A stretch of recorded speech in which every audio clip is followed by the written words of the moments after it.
So over the break, I went ahead and destroyed the 3 civs that no longer have any more cities. That's France, the Netherlands, and Austria. So that should kind of clean up some of the relations in terms of, especially like the info addicts, and it should make things a little bit more clear when really kind of diving into all the data that's coming out of this game.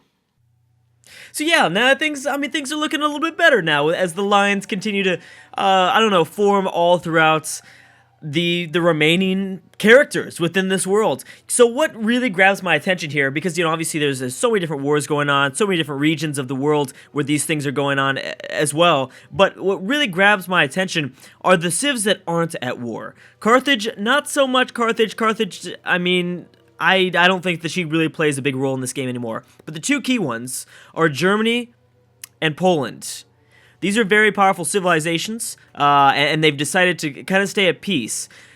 Germany, obviously, is a little bit weaker than Poland, but they both could really kind of throw this world, I don't know, it could really trick somebody. I think what they might be doing, specifically maybe Poland, could be waiting for someone nearby, especially because Poland's empire is so large, they can really choose between a lot of different civs to go to war between. I think they have choices between Germany, Sweden, they could go with Kiev, they could go to Greece, they go to war with Russia. So they have a lot of different choices in terms of, and I guess Germany does too. So that's kind of special there. And I know we discussed in the last video, or maybe a few videos ago, that maybe there would be a war breaking out between these 2 civs. I don't know if that's actually going to play out. I think more than likely, I mean, they could really just totally turn this world upside down, because Germany also borders a lot of different sort of civilizations. Germany borders Denmark, Sweden, Poland, as well as oh, that's actually it. I forgot about that. That's actually it, because I forgot about the huge foothold that Sweden has inside of mainland Europe, dividing it up all the way down to north of Geneva. So yeah, that's pretty cool. Also, someone made a little suggestion in the comment section. I love it, to call this side of Germany West Germany and East Germany. That is pretty creative. You are a smart soul there. So I'm going to go ahead and try that. I like that idea. I really like those names. Okay, so who just denounced? Arabia's publicly denounced Denmark, and Arabia's publicly denounced England. All right, again, this divide in this world has still remained. It's still occurring. Most of the world is at war with Iberia. I don't know why. And the Iberian sisters are working together to defend against practically the entire world. I actually think the coalition against Portugal is even bigger than ever before. Okay, so there goes Poland. Poland just declared war on, I'm sorry, I'm just blanking here. They declared war on Babylon, as well as so did the Ottomans. So we might have to go ahead and delete another O, and a lot of people just pieced out with a lot of Iberia. At least Rome did. Rome might have their sights on something else, because they just pieced out with everybody. They pieced out with Spain, Greece, and Portugal. So it looks like Rome survived that huge coalition against themselves. We also had Babylon. I'm sorry, Babylon. Did I say? I think I called Babylon something else. I'm just kind of losing it right now. I'm totally losing it right now. Russia and Babylon made peace as well. They needed that, but it doesn't matter anymore. Oh my gosh. So Babylon's been nuked. Babylon has been nuked. Holy crap. And and England has been kicked out of Iberia. Oh, no, they haven't. No, they took this city. Spain took back Lyon. Okay. So that was originally owned by France, then it was by Spain, and then it was back by England. Now it's been taken, once again, a reconquest by Isabella. Holy crap, there's a bunch of notifications that just went down. So, yeah. So, yeah, Babylon just got nuked. Not Byzantium. I don't know why I called them Byzantium. So Babylon has been nuked. Where did that fallout go? I just saw fallout. Was that, wait, we saw that, right? I totally saw that. Okay, well, I'm confused. Maybe, oh yeah, it's there. It's just not showing, pillaged? Maybe not. Yeah, there it is, right there. Okay.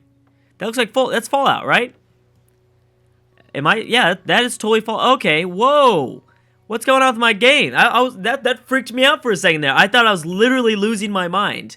Holy shit, that really scared the crap out of me. I thought I was literally losing my mind. Wow, so this was, damn, holy crap, that's just messed up. You guys are really just trying to take out Babylon from this game. Alright, so let's go ahead and just check on everything that just happened. So Rome just survived their coalition, so they pretty much made peace with just about everybody, which is good. Babylon is probably going to get destroyed because they have the two strongest civilizations at war against them. I'm proud of Rome. Good for Rome. We also had Babylon get somewhat saved. I mean, Catherine was kind of done with Babylon as it was anyways, so nothing much. And we had a new alliance with the city-state as well. Constructing a Great Firewall, that'll be good. The Great Firewall will be good for preventing Morocco from getting that cultural victory, as well as we have Istanbul covered that... Oh, okay, Solomon's plotting against Caesar.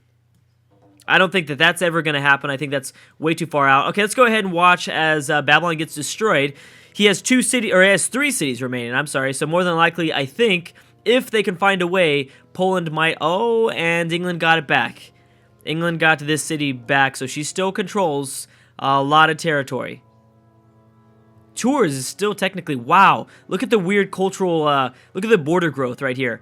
Tours is just has the remaining, like, 3 borders... Or, I'm sorry, the remaining, like, 6 borders around it. That's crazy. Okay, so let's watch. It's the Ottomans' turn. What's going on with Nipple? Is it going to get nuked again? How many more nukes do they have? No, it looks like they only might have 1 nuke. Carthage. Now Rome made peace, so they could probably take out Carthage.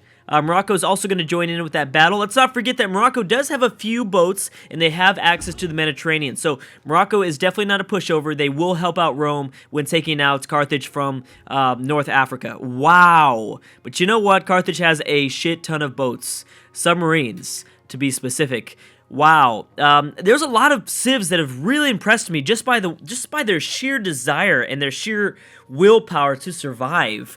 I can't believe it. I mean, Portugal has been a survivor throughout this game, and I think Portugal will still continue to survive, even though England is at war with both of the Iberian nations. I think both of them are going to be fine. Carthage still remains. She still remains pretty powerful. Uh-oh, has been captured. Oh, Florence just got a city. Oh my gosh. Florence just got a city. We talked about how Florence was originally the original Brussels. I think we were rooting for Florence before we were rooting for Brussels. Now, Florence has their second city. Who is allied to... Okay, so Florence is allied to Sweden. More than likely, I think, unless of course, by some miracle, England and Sweden declare war on each other. And actually, that's not much of a miracle. That may definitely happen because they do have a lot of, I'm sure, border tension and border friction and stuff like that. But, all right, Florence, good job, buddy. Good job. If the game ends soon, I think we can safely say that Florence is the strongest of the city-states. And really quick, just talking about city-states in general, who is allied to most of the city-states? So we have Sweden with 2, Poland with 4, wow, Greece with 2, and the Ottomans with 1. Okay. Wow, Poland, not to mention, I mean, Poland has a pretty big military as it is, but the fact that they're allied to 4 city-states is pretty big. Again, deity city-states are really powerful, and they're really, really underestimated for the most part by a lot of players, because, I mean, city-states they're really basic. They're so basic on most, like, levels of the game, but when you get up to deity, those cities are just continuing to pump out units, and they're not obviously going to war as much as a civilization is, so when they finally do get pulled into war, they bring a huge amount of firepower with them. So it's pretty insane. Looks like the Ottomans haven't moved in too much yet. I would have nuked this city, but maybe they want the population from this city. I'm sure the AI isn't looking that deep into things, but I know for... Actually, I don't know for a fact, but I'm pretty damn sure that this city is going to be a little bit more powerful and a little bit more useful for the Ottoman Empire than this city is. That's my guess there. I'm sure the Ottomans just they probably just nuked that city just for no reason. And how is Poland doing? Is Poland getting over this way? They're not. All right. The Ottomans are going to lose this submarine. The Ottomans don't have too big of a navy. I mean, somewhat of a navy, but compared to the rest of the world, nothing much. Nothing much to really be too excited about. You'd have to think that they are allied to this city-state, so this city-state has 2 destroyers, which would help out their navy a little bit, but if anything, Greece could dominate the Ottomans only because I think Greece has a much more powerful sort of fleet than the Ottomans do. That could be a key. That might be a very... I'm sorry. I'm going to try my best to remove myself from ever saying key again. But I'm just saying it could be a key strategy against the Ottomans because they don't have much of a navy. And if you attack their navy, well, then it'll be good, because then you don't have to worry about their land units, which they have a lot. So the Greeks have a very good opportunity here of doing a lot of damage to Solomon if they decide to ever go to war. They actually might not do it because clearly they have access to nuclear weapons.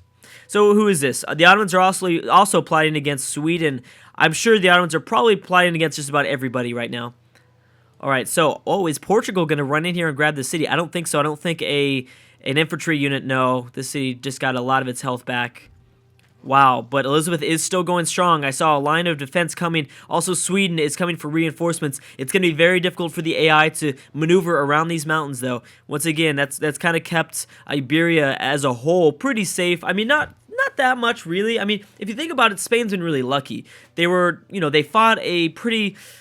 an equal France, and they got lucky, and they really started to wipe out a lot of French cities here, and then, England joined in. Iberia really hasn't been tested, but it's also a very good, oh my gosh, this is Morocco. Morocco's made a landing in southern Iberia. Okay, well, just never mind, Drew. Shut the fuck up, because I almost said something really dumb. I was about to say that Iberia, it's going to be really hard for any AI to take over anything in Iberia because, well, one, they don't navigate fleets very well or land invasions, but I guess I'm wrong about that. Also, they're not going to be able to navigate through this mountain this mountain valley here in between the ocean and the coast, or I'm sorry, the mountains and the coast. Yep, there it goes. So what happened? Morocco, oh shit, I missed, someone completed Morocco completed the Apollo program, I'm sorry, not the Manhattan Project, and Morocco has made its first southern city in Iberia. That is insane. That is crazy, because I thought Spain was really powerful. I really thought Spain was really powerful. Looks like Portugal might be a little bit stronger. It looks like, okay, so Santiago has also fallen. I'm not sure when that had fallen. Maybe I'm smoking crack. I think we might have seen that fall, because that has been, yeah, we actually might have seen that fall a while ago. Wow, Morocco, that's impressive. Okay, so we have historical landmarks trying to be enacted, as well as arts funding. I hope this one actually passes. That way we get a little bit longer into this world. It's pretty exciting. I'm really enjoying watching and experimenting and just kind of watching as the AI functions and works. I mean, the fact that Morocco has made a landing inside of southern Iberia, I mean, what is this? It's 1806, so, I mean, we're nowhere near, I don't even know what the term is. I know that Spain should try to do their Reconquista right here. The Reconquista starts sending, infantry units or whatever it is. I don't think so. I don't see many Spanish army units, anything, really. I don't even see many Spanish boats at all. So, yeah, we have, well, technically, I mean, Morocco is, of course, not Islamic in this game. They're actually following the, what is that? Damn, I always get these mixed up. I believe, is that, I don't know. I'll find out